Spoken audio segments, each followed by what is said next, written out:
What's going on, guys? Everything Wicked here. Figured I'd do a ride review / owner review. I just picked this Can Am up. It is, I'm not gonna lie, this is the first Can Am four-wheeler that I have owned. You guys have probably seen from some of my other videos. I have had one other Can Am product, but you know, the King Quads are great machines. I swear that you know, it's one of the best four-wheelers out there. But it was getting a little long in the tooth, and I'm working on going off grid down on my property in southern Ohio, and I was down there trying to work it, and it just didn't seem to have what I wanted. Didn't seem to have the oomph, the sack to pull and to move around the things that I wanted to do. Honestly, guys, I wanted to get a Defender, but the utility machines are just too big. Yeah, I have, you know, plenty of land down in southern Ohio, but I still don't live down there. So to go back and forth, you know, and try to haul around something that's literally the size of a Jeep or a small truck back and forth, it just wasn't going to work for me. So anyway, I sold the King Quad. This is obviously a 2022 Outlander 1000 XT 1000R in camo. So here's my initial thoughts. I just picked this up yesterday. I got about 6 miles on it right now. So I mean, not a whole lot of seat time, but enough to give you a general impression until I can actually get some actual seat time. I've had plenty of seat time with the others and everything else that I've reviewed. Just it's not so much this. Anyway, this is my first Can Am four-wheeler, as I stated before. I can tell you right now, guys, I can see after taking this thing around the block and through the field a couple times, I can see what all the hype's about. You know, I was going to get the 850, and the dealer that I was working with, the salesman that I was working with, was nice enough to say, hey, you know, we got a 1000 that's coming in like 2 days. It's in camo as well. Would you be interested in that? And I was like, hey, why not? You know, let's give it a try. I can tell you guys, this thing is an absolute freaking beast. I mean, the power on this thing is absolutely insane.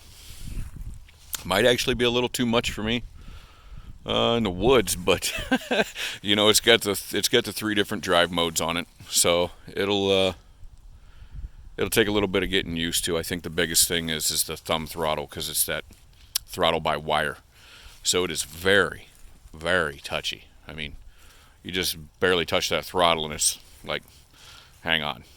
You know, the work modes are awesome. Well, not the work modes, but you know, the drive modes that you can switch back and forth to. So it has a work mode, normal mode, and then a sport mode. I can show you guys that real quick. One thing that I can tell you I don't think that I'm really too hip on is this. I mean, that's cool and all, but I like a key, and you know, if you lose a key, it's like $10. I don't know how much one of these things are going to be, but I don't even know if you could jump your ignition on this if you lost that. I mean, at least on a four-wheeler, or you know, a keyed ignition, if you lost your key, you could most likely jump the ignition or something. But that right there kind of just seems like a catastrophe waiting to happen. But anyway, to wake up the system on this thing, all you do is just flip your kill switch over here, tap the button, wakes the system up, and yeah, give it a start. Switch these modes around. You know, you just push this button back, takes work mode. There's work mode off. There's sport mode. Sport mode off. Now when you turn the sport mode off, it just puts it into regular mode, normal, or you know, whatever that would be considered. And then you go one more, you push that over one more time to the left. Let me see if I can get it all in here. And so right here, push it that way, turns the work mode off. That turns sport mode on. I'm assuming if you just push it back one time like that, sport mode's off, and that's normal mode. Because then if you press it a third time, it turns work mode on. tell you what, you guys can definitely tell the difference between the three. When you turn that sport mode on, this thing's got some serious power. The DPS on it, I like it pretty well. Power steering is definitely a lot better than any other machine that I've ridden.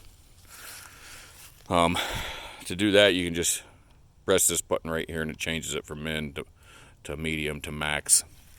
I have it set up on max right now, and it's like just buttery smooth, super simple to turn.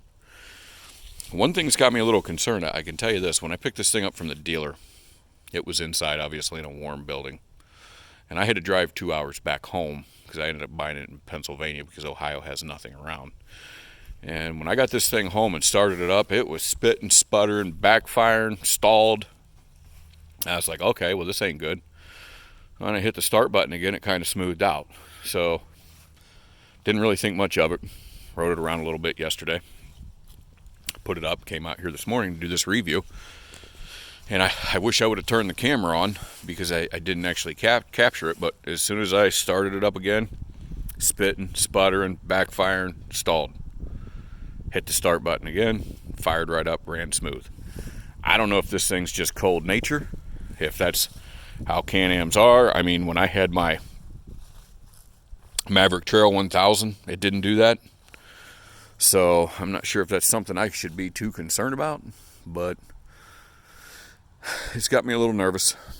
I know a lot of dealers here in Ohio that if you don't buy a four-wheeler from them, they don't necessarily like to work on anything, whether it's warranty or not. Their motto is, you didn't buy it from us, don't bring it to us to work on, which doesn't really make a whole lot of sense to me because, well, I mean, it's warranty work. They're getting paid regardless. But, you know, these dealers today don't appreciate customers. You're literally just like sheep being let in one door and out the next door with your toy. I'm sure that all you can probably gather that yourselves. But anyway, my initial reviews are, I tell you, I think that it's worth the extra money so far. I don't want to talk it up too much and have it break down. I mean, I've had a lot of bad reviews read a lot of bad reviews and seen a lot of bad reviews on Can Am products. But, I mean, so far, I'll tell you what, this thing is buttery smooth. I mean, riding the King Quad and then getting on this thing is like going from an Escort to a Mustang as far as power. And it's like going from, I don't know, a Pinto to a Cadillac as far as the smoothness. I mean, this thing is just everything on it's buttery smooth. It's super quiet. V-twin is awesome. The handling on it is on par. It doesn't have that twitchy feeling that the King Quad had. You know, I know a lot of people talk about how the King Quad's super twitchy. It is, but after you've had it for a while and you've drove it, I mean, it just takes some getting used to. Probably be the same thing with this one, you know. I mean, it handles better, but I'm talking like with the throttle and stuff like that.